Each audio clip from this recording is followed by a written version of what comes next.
Pourquoi le détroit de Magellan est un mystère géographique? Reste avec moi 3 minutes et tu comprendras ce qui le rend si énigmatique. Je suis Lucas, un curieux explorateur, et je te montre la carte du passage où l'Atlantique rencontre le Pacifique. Ensemble, on découvrira chaque secret caché sous les fjords et les profondeurs. Prêt? Lucas déplie une vieille carte et mesure le détroit. Il s'étire sur 611 km, plus long qu'un marathon. Cette bande d'eau sépare le continent sud-américain de la Terre de Feu, comme une cicatrice géographique. Il comprend que la distance crée un vrai gouffre entre deux masses terrestres. Mais alors, pourquoi ces eaux sont-elles si profondes?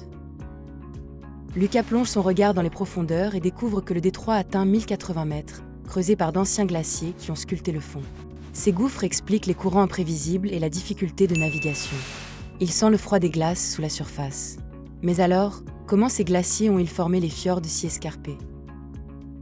Lucas suit la côte et voit des fjords escarpés, des vallées submergées bordées de glaciers majestueux.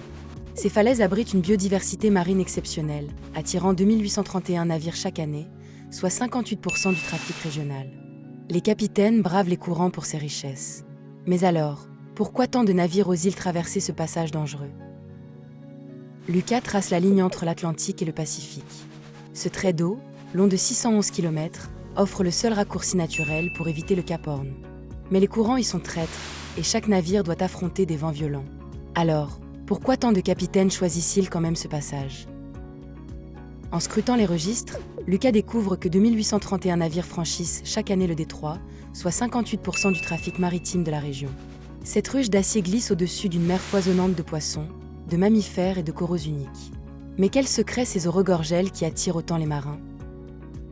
Lucas se rappelle que Fernand de Magellan l'a repéré en 1520, mais les marins ont mis des siècles à l'emprunter régulièrement. Freinés par les fjords escarpés et les courants profonds de 1080 m aujourd'hui, le GPS révèle des passages plus sûrs entre les glaciers, transformant le détroit en un couloir discret où la vie marine prospère loin du bruit des cargos.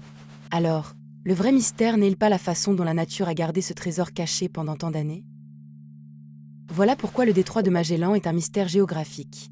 Il s'étend sur 611 km, ses eaux plongent à 1080 mètres, creusées par d'anciens glaciers qui ont sculpté des fjords abrupts.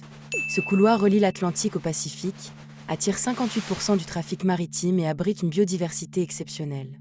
Lucas comprend ce secret. Les glaciers cachés sous la surface gardent ce trésor depuis des siècles. Voilà toute l'histoire, d'un seul regard.